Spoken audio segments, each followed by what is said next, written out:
ನೋಡಿ, ಪ್ರತಿಭಟನೆ ನೆಪದಲ್ಲಿ ಅತಿರೇಕ ಗೃಹ ಸಚಿವರಿಗೆ ಗೊತ್ತೇ ಇಲ್ವಂತೆ. ರಿಪಬ್ಲಿಕ್ ಕನ್ನಡ ಯಾವಾಗ ವರದಿ ಮಾಡ್ತೋ ಎಚ್ಚೆತ್ಕೊಂಡಿದ್ದಾರೆ ಗೃಹ ಸಚಿವರು. ಎಲ್ಲ ಗೊತ್ತು ಅನ್ನೋ ಗೃಹ ಸಚಿವರಿಗೆ ಈ ಮಾಹಿತಿ ಕೊರತೆ ಆಯ್ತಾ?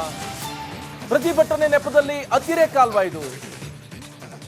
ಮಾತಾಡ್ತಾರೆ ನನ್ನ ಕಲೀಗ್ ಸುರೇಶ್ ನೇರ ಸಂಪರ್ಕದಲ್ಲಿ ಜಾಯ್ನ್ ಆಗಿದ್ದಾರೆ. ಸುರೇಶ್, ಏನ್ ಕತೆ ಅಂತ? ಗೃಹ ಸಚಿವರಿಗೆಲ್ಲ ಗೊತ್ತಿರುತ್ತೆ. ಗೃಹ ಸಚಿವರು ಗೃಹ ಸಚಿವರು ಒಂದು ಸಣ್ಣಕ್ಕೇನಾದ್ರೂ ಆದ್ರೂ ಕೂಡ ಇನ್ಫಾರ್ಮೇಶನ್ ಹೋಗುತ್ತೆ ಅವರಿಗೆ. ಈ ವಿಚಾರ ಗೊತ್ತಿಲ್ಲ. ಆದ್ರೆ ಉಮರ್ ಖಾಲಿದ್ ಬಗ್ಗೆ ಮಾತಾಡಿದ್ರೆ, ಪ್ರಶ್ನೆ ಮಾಡಿದ್ರೆ ಅದ್ರ ಬಗ್ಗೆ ಉತ್ತರ ಕೊಡ್ತಾರೆ. ಯಾಕೆ ಈ ಪ್ರಶ್ನೆ? ಈ ದ್ವಂದ್ವ ನಿಲ್ವಾ? ಏನ್ ಕತೆ? ಅವರ ಇಲಾಖೆ ಬಗ್ಗೆನೇ ಹಾಗಾದ್ರೆ ಅವರಿಗೆ ಕಾಳಜಿ ಇಲ್ವಾ?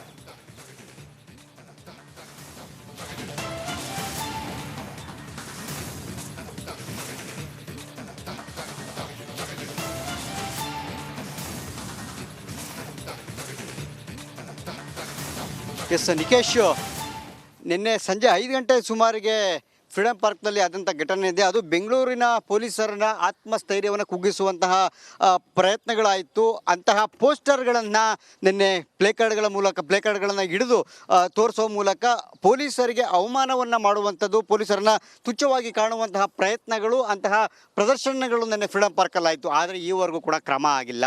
ಇದು ಒಂದು ಕಡೆಗೆ ಆದರೆ, ಕ್ರಮಕ್ಕೂ ಮುಂಚೆ ಇಲಾಖೆಯ ಗೃಹ ಸಚಿವರ ಗಮನಕ್ಕೂ ಹೋಗಿಲ್ವಾ ಅಂತಕ್ಕಂಥದ್ದು ಈಗಿರ್ತಕ್ಕಂತಹ ಪ್ರಶ್ನೆ.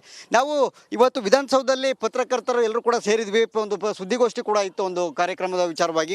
ಆ ಸಂದರ್ಭದಲ್ಲಿ ಸುದ್ದಿಗೋಷ್ಠಿಯಲ್ಲಿ ನಾವು ಕೂಡ ಏನ್ ಸರ್ ಇದು, ಬೆಂಗಳೂರು ಪೊಲೀಸರ ಆತ್ಮಸ್ಥೈರ್ಯ ಕುಗ್ಗಿಸುವಂತಹ ಪ್ರಯತ್ನಗಳಾಗ್ತಾ ಇದೆ, ಒಂದು ಪೋಸ್ಟರ್ನ ಹಿಡಿತಾರೆ, ಉಕಾಡ್ಲೆ ಬೆಂಗಳೂರು ಅಂತ ಹೇಳಿ ಒಂದು ಬೆಂಗಳೂರು ಪೋಸ್ಟರ್ನ ಒಂದು ಬೆಂಗಳೂರು ಪೊಲೀಸರಿಗೆ ತೋರಿಸ್ತಾರೆ. ಉಕಾಡ್ಲೆ ಬೆಂಗಳೂರು ಪೊಲೀಸ್ ಅಂತಂದ್ರೆ ಏನ್ ಸರ್ ಇದು ಅರ್ಥ? ಇದು ಈ ರೀತಿಯಾಗಿ ನಿಮ್ಮ ಇಲಾಖೆಯ ಪೊಲೀಸರ ಆತ್ಮಸ್ಥೈರ್ಯ ಕುಗ್ಗಿಸುವಂತ ಪ್ರಯತ್ನಗಳಾಗ್ತದೆ, ನಿಮ್ಗೆ ಗಮನಕ್ಕೆ ಬಂದಿದೆಯಾ ಅಂತ ಕೇಳಿದ್ರೆ